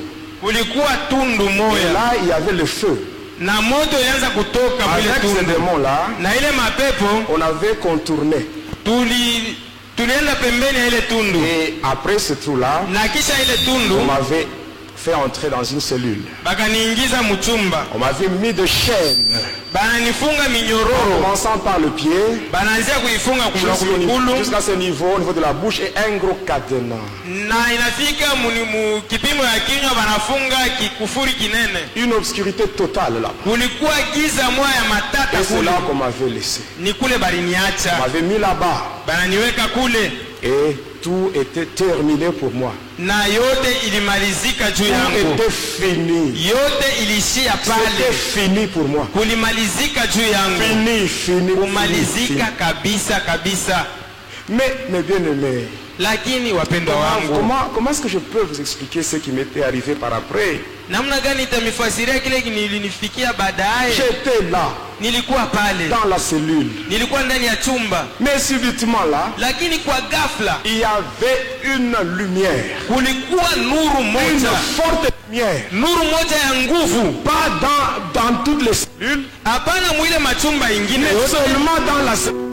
lakini mpaka ndani ya ile chumba mule Vous nilipatikana. étiez sataniste comme moi, Ba mingi wale walikuwa kishetani saa mie, mais pourquoi leur cellule n'était pas éclairée, mais seulement là où j'étais? juu ya nini machumba yabo haikuangaziwa mpaka chumba yangu Mais iliangaziwa? tout cela, Yote ile parce wapendwa, qu'avant de mourir, mbele ya mie je kufa suis allé à l'église de Jésus. ilienda kufa Je kukanisa suis ya allé à Yesu, l'église de Jésus. ilienda kukanisa ya Les Yesu. autres là, ils sont morts dans leurs histoires, mais moi j'étais à l'église. Bengine walikufa mmakao Quel que soit yangu, le lakini problème mie que tu peux nilienda avoir. kukanisa. Quel que Ingawa soit le mambo problème leo que tu unaweza peux kuwa nayo, avoir, va à l'église. uende kukanisa, Va à l'église. uende Va kukanisa, confesser tes péchés à l'église. uende ukiri zambi yako kukanisa. Et quand j'étais là, Na wakati nilikuwa pale, j'avais vu cette forte lumière. niliona ile nuru ya nguvu, Une forte lumière. nuru ya nguvu, Une forte lumière qui dépasse même la lumière du soleil. nuru ya nguvu inapita hata nguvu ya Une forte nuru ya lumière. jua. Nuru ya nguvu, Mes bien-aimés, wapendwa cette wangu, lumière, ile nuru elle était dans le monde. ilikuwa ndani ya dunia, Le monde ne l'a pas connu. L'a pas connu. haikuijua. Cette lumière, elle est allée chez les siens. Ile nuru ilienda kubaki, Mais les siens ne l'ont pas reçue. lakini Ne bado l'ont pas hawakupokea accepté. ile nuru. Mais à tous ceux qui l'ont reçue Lakini kubote wale walipokea et qui nuru croient en son nom, na banaamini kujina cette lake, lumière qui est Jésus ile nuru yenye kuwa Yesu leur a donné le pouvoir de devenir enfants de Dieu. ilibapatia uwezo ya kuwa watoto wa Mungu. Mais bien aimé, j'avais vu cette lumière. Niliona ile nuru, Et dans cette lumière, na ndani ya nuru j'avais vu un homme niliona mtu mmoja anatokelea. Mtu mmoja qui venait lentement alianza kuya et polepole sûrement. na hakikisho Il yote venait. alianza kuja. Cet homme-là, Ule mtu le ule, Dieu de ma délivrance, Mungu wa cet ufungulivu wangu, homme-là, ule mtu le ule, Seigneur Jésus, Bwana Yesu Kristo il était là, alikuwa dans pale le séjour de mort. pahali pabafu, Il n'avait même pas besoin de demander l'autorisation au diable. hakulomba hata ruhusa kwa Parce que shetani, lui-même, il a les clés de la mort et les clés du séjour de mort. juu ya mwenyewe na mafungulo ya kifo na pahali pa kifo. Mais bien aimé, il venait. Alianza kuja, Cet homme venait. ule mtu alianza kunichofea, Mais ce qui me surprend, na ile linishutusha. pendant qu'il venait, Wakati alianza kuya, les démons qui m'avaient conduit là, ile mapepo iliniweka mule, je ne les avais pas vus. sikuione Le tena. diable lui-même n'était plus là. Shetani Les hakuweko, démons n'étaient plus là. pepo haikuweko, Tous ces gens n'étaient plus là. wale watu wote Oh, les hawakuweko. bien-aimés, Wapendwa tous wangu, ces démons n'étaient plus là. ile mapepo wote Ils avaient haikuweko, pris fuite. balikimbia. Ils étaient, où est-ce qu'ils étaient? Balikuya wapi? Même aujourd'hui, Hata leo toi Satan, où est-ce que tu étais ce jour-là? we shetani, Où est-ce que tu étais? Satan, tu étais où ce jour-là? ulikuya Ce wapi? jour-là, quand le Seigneur Jésus m'est délivré, toi tu étais où? Wakati Bwana Yesu alianza kunifungua, wewe ulikuya wapi shetani? Mais bien aimé, Wapendwa la wangu, Bible nous dit, Biblia inatuambia le diable, il est comme un lion. shetani yuko sawa Un simba, lion rugissant. simba ule uko na Oh, unguluma. mais bien aimé, le diable, c'est un lion. Un lion qui n'a pas de dents. Shetani ni simba, lakini simba ule wa maboleana na meno. Parce qu'il y a le véritable lion. Le lion est la tribu de Juda. Lui qui est Jésus. Quand il apparaît, le diable il est en fuite. Les démons sont dans une débandade. Ils sont dans une confusion totale. Ce jour-là, cet homme, il venait, arrivé devant le trou qu'on avait contourné avec les démons. Parce qu'il y avait le feu là-bas. Cet homme, au lieu de contourner, il marchait sur le feu. Parce que lui-même, il est un feu dévorant. Il a marché sur le feu.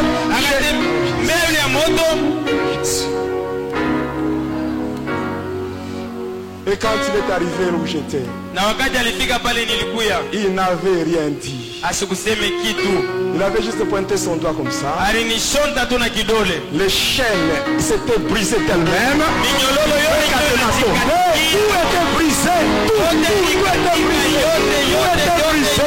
Tout était tombé. Oh Jésus. Il m'a tendu sa main. Il m'a fait sortir de là. J'étais sorti de là. On n'avait pas contourné ce trou de feu. Et on était passé avec lui sur le feu. Mais bien aimé, quand nous étions passés, toujours là dans le séjour de mort, nous étions arrivés quelque part. J'avais trouvé des cellules avec des gens qui avaient des chaînes et des cadenas. Il me dit, regarde ces gens. Je les regarde bien. Il me dit, tu sais, tu connais celui qui a conduit ces gens ici. Je regarde bien ces gens. Ce sont des gens à qui moi j'avais donné le fétiche. J'avais donné des fétiches à ces gens. Et ils étaient morts sans donner leur vie à Jésus. Ils étaient là avec des chairs. Et ils me regardent. Et ils me disent, est-ce que tu connais le prix que j'ai payé pour une âme? Est-ce que tu connais le prix que j'ai payé pour une âme? Mais toi qui m'écoutes ce soir, est-ce que tu connais le prix que Jésus a payé pour toi? Est-ce que tu connais ce que Jésus, ce qu'il a payé pour que tu sois chrétien? Pourquoi tu continues encore à pécher? Regarde ce que Jésus a subi. On l'a insulté. On a craché sur lui. On a mis une couronne d'épines sur sa tête. On a introduit des clous dans ses pieds et dans ses mains. Il a reçu une lance entre ses côtes. Tout cela pour que toi tu sois réconcilié avec Dieu le Père. Mais pourquoi tu continues encore? Tu continues encore à obéir au diable par ta façon de vivre, par ton comportement. Pourquoi tu Et après, j'avais vu encore d'autres cellules qui étaient vides. Et il pointe son doigt devant. Et là j'avais vu un écran. Et dans cet écran j'avais vu des gens qui étaient vivants. Il me dit, regarde bien ces gens. Ce sont des gens à qui j'avais remis des fétiches, mais ils n'étaient pas encore morts. Il me dit, tu as vu les cellules vides? Les cellules vides sont réservées pour ces gens. Mais toi tu dois rentrer pour dire à ces gens d'abandonner afin qu'ils ne puissent pas entrer dans ce. Et par après, il m'a fait quitter ce lieu-là. On est arrivé à un autre endroit. Un endroit que même le diable Lucifer n'a jamais vu. Il me dit, tu vois là, c'est ça l'enfer. C'est l'enfer réservé pour le diable. Les anges rebelles et toute personne qui se trouve dans la liste de Apocalypse 21, verset 8. ule anajikuta ndani ya daftari ya Ufunuo 21 kistari yake ya 8. Et par après, Na kisha yake j'étais avec lui. nilikuwa pamoja naye. C'est comme si on montait. Iko sawa vile tulianza kupanda. Et on arrive à un endroit. Tunafika pafasi moja. Subitement, je me retrouve Kwa ghafla najikuta avec mes pieds. nisha kushimama. Je commence à marcher Naanza kutembea sur une route en or. panjia moya ya Une dhahabu. route en or. Njia ya dhahabu. C'est que je n'ai jamais vu chez le diable. Ile siaonaka kwa J'ai shetani. vu ça. Niliona mie. Et je voyais des murs comme c'était des murs en verre. Nikaona maukuta sawa vile maukuta ya Et de makalashi. loin, je voyais des gens habillés en blanc. Na mbali zaidi nikaona watu wanesha kuvala Et byeupe. après, cet homme-là, je l'avais perdu. Na kisha ule mutu akanipotea. Et quelque temps après, il revient. Kisha yake anarudia Il tena. me dit, viens. Ananyambia kuja. Viens. Kuja. Et arrivé à un endroit, Tunafika pafasi moja il me hivi. dit, regarde là-bas. Anasema tazama kule. Regarde là-bas. Tazama Et kule. quand j'avais regardé, Wakati nilitazama j'avais vu une très belle ville. nikaona muji mzuri Une très belle kabisa. ville qui dépasse de loin ce que j'ai vu chez Satan. Muji mzuri inapita mbali zaidi ile Et il niliona kwa me shetani. dit, ça c'est l'endroit Ananiambia ile que j'ai nafasi, déjà préparé ile nesha kutayarisha pour tous ceux-là qui me servent. juu ya yeyote ule uko Pour tous ceux-là qui me unanitumikia. servent. Juu ya yeyote ule uko Cet unanitumikia. endroit-là, Ile fasi c'est ce ile que j'ai prévu pour eux. ndio ile niliwatayarishia. Et par après, Na kisha il yake me dit, viens. ananiambia kuja. Pendant qu'on était avec lui, Na wakati tulikuwa pamoja Il me naye dit, ananiambia c'est moi ni mie. qui était venu Ule alikuja au travers du feu kupitia ile moto pour te montrer juu ya que ma kukuonesha puissance ya kwamba uwezo était wangu au-dessus iko juu de la puissance de celui que tu servais. ya uwezo ya ule ulianza kutumikia. C'est ta dernière chance. Ni bahati yako ya mwisho. Maintenant, Sasa tu dois me servir. unapasha Tu kunitumikia, dois me servir. unitumikie, Mais sache que lakini jua ya tu vas kwamba beaucoup souffrir. utateswa Tu vas mingi, beaucoup souffrir. utateswa Mais je mingi, serai avec toi lakini nitakuwa pamoja na tous les wewe jours. masiku Je yote, serai avec toi. nitakuwa pamoja na wewe. Maintenant. Hapa sasa Va wende et dis-leur na ubaambie ce que j'ai fait pour toi. vile Car nakufanyizia, ce que tu connais ile unajua n'est pas pour toi seul. haina juu yako mwenyewe. Pendant que j'ai rentré, Na wakati nilianza kurudia il s'était retourné. akageuka, Et après il me dit, na kisha ananiambia, il me regarde. ananitazama, Il me dit, ananiambia je reviens bientôt. niko nakuya Il dit, baadaye, je reviens bientôt. niko nakuya Et baadaye. subitement là, Na kwa ghafla j'avais vu une lumière devant moi. nikaona nuru mbele yangu, J'avais vu une forte lumière devant moi. nikaona nuru ya nguvu mbele Et yangu, subitement, na kwa ghafla je m'étais réveillé nikalamuka dans la salle de classe. ndani ya ile chumba Où il y ule avait- kulikuya. C'était le matin à 7 h du matin. Ilikuwa asubuhi ma 7h du Et matin, quand j'avais ouvert les yeux, na wakati nilifungula ceux macho qui avaient peur commençaient déjà à fuir. batu balisikia boka, banaanza kukimbia, Les autres étaient restés là. lakini pengine balibakia J'ai pale. commencé maintenant à leur parler sur ce que j'avais vu. Nikaanza kubafasiria yule Là, on kile avait glorifié le niliona, Seigneur. bale balitukuza jina la Et par Bwana. après, le Seigneur m'avait aidé. J'étais allé voir Nikaenda kuona les gens à qui j'avais remis des fétiches. bale batu bale nilipelekeaka madawa, Ils avaient accepté. baliitika Et tous, na bote je les avais conduits à l'église. Et eux nilibaongoza aussi kukanisa na étaient bao délivrés ensemble avec moi. balifunguliwa pamoja na Oh, mie. mes bien-aimés, Wapendwa wangu, le mot me manque pour exprimer ma gratitude vis-à-vis de Jésus. misemo nanikosa juu ya kuonesha shukurani yangu mbele ya Son Yesu. nom soit glorifié. Jina yake itukuziwe. Que mon Dieu vous bénisse. Mungu wangu amibariki.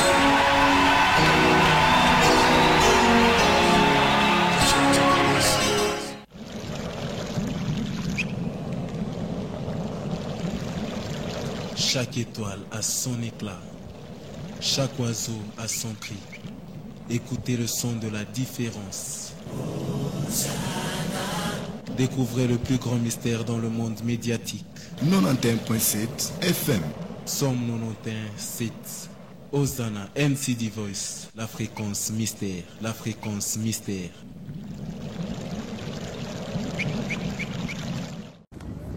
Bonjour à tous les fidèles de l'Église, le pasteur Salomon Kaning Alusele. Il y a des points essentiels, je voudrais donner certains points d'avis à mes frères congolais, partout où vous êtes dans le monde, pour vous dire que arrêtez de soutenir les politiciens. Le Congo n'a pas besoin de politiciens, le Congo a besoin d'un leader. Vous allez voir dans la Bible, même les enfants d'Israël, quand ils voulaient se détourner, rentrer en Égypte, ils se sont dit que choisissons-nous un leader qui va nous conduire pour rentrer en Égypte. Ils n'ont pas voulu avoir un politicien, mais ils voulaient un leader. À tout prix, on a besoin d'un leader. On ne peut rien faire sans leader, on ne peut jamais planifier sans un leader, on ne peut jamais réussir sans leader, on ne peut jamais prospérer sans un leader, on ne peut jamais bâtir un pays sans leader. Le Congo n'a pas besoin d'un politicien, il n'a pas besoin de politiciens, le Congo a besoin de leaders.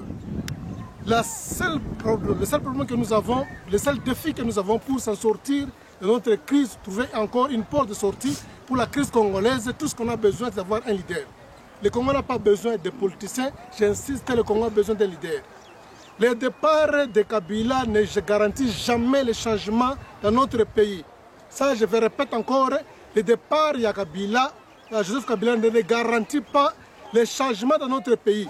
Nous devons bien comprendre que le pays n'est pas dirigé par un individu, mais le Congo est dirigé par un système satanique. Alors pour trouver une porte de sortie, il faut avoir un leader. On ne peut rien faire sans leader, on ne peut jamais prospérer sans leader, on ne peut jamais développer un pays sans leader.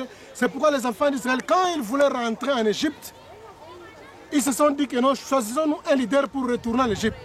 Ils n'ont pas pris, par exemple, la chance ou encore essayer, par exemple, prendre le risque de rentrer en Égypte sans pour autant voir un leader. Même s'ils voulaient rentrer en Égypte, ils se sont dit que nous choisissons un leader.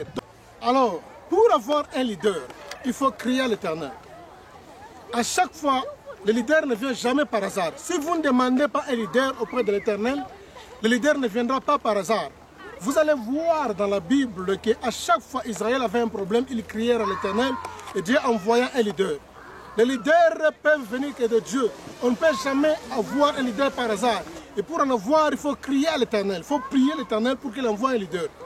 Vous allez voir dans la Bible, les enfants d'Israël, chaque fois que Dieu envoyait les leaders vers les enfants d'Israël pour leur délivrer d'une situation ou encore d'une circonstance, c'était à travers de la prière. La Bible dit même en Égypte, ils crièrent à l'Éternel et Dieu envoyait Moïse. Ils crièrent à l'Éternel, la Bible dit, il envoie Gédéon. Ils crièrent à l'Éternel, il envoie Samson. Ils crièrent à l'Éternel, Dieu envoya Samuel. C'est-à-dire, à chaque fois qu'ils crièrent à l'Éternel, c'est alors que Dieu s'impliquait dans la bataille et il faisait quoi? Il envoyait un leader à travers son peuple pour délivrer. Donc, avec un seul leader seulement, que le Congo a besoin, si Dieu peut nous donner un leader seulement, donc vous allez voir que notre pays va trouver une porte de sortie de cette crise très facilement et nous allons mettre Dieu à la tête de notre nation et vous verrez un changement qui est tellement radical. Il ne faut jamais s'attendre à un changement au Congo sans un leader. Je ne parle pas des politiciens, les politiciens ne sont pas des leaders. Les politiciens sont des gens qui n'ont souvent parmi eux, il y a plusieurs personnes qui n'ont pas de caractère d'un leadership. Qui n'ont pas le caractère d'un leader ou n'ont pas le caractère de leadership en eux. C'est-à-dire qu'il ne faut pas confondre des politiciens et des leaders, ce sont deux personnes qui sont différentes. Moi je parle des leaders. Arrêtez de soutenir les politiciens, mais priez à l'Éternel pour qu'il envoie les leaders. Alors c'est pourquoi je vous disais qu'il y a la différence entre les politiciens et les leaders. Ce sont deux personnes qui sont différentes. Arrêtez de soutenir les politiciens, mais priez pour un leader. C'est tout ce qu'on a besoin pour le pays.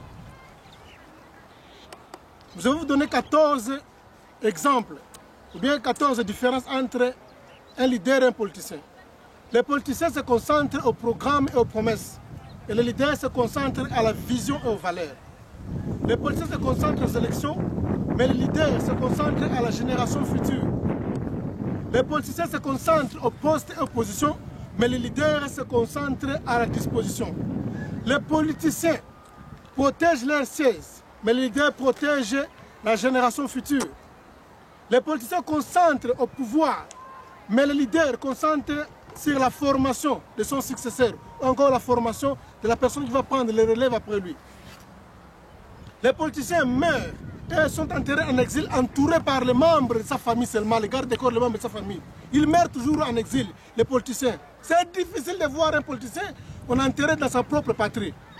Mais le leader, il meurt dans sa patrie il est entouré par son peuple.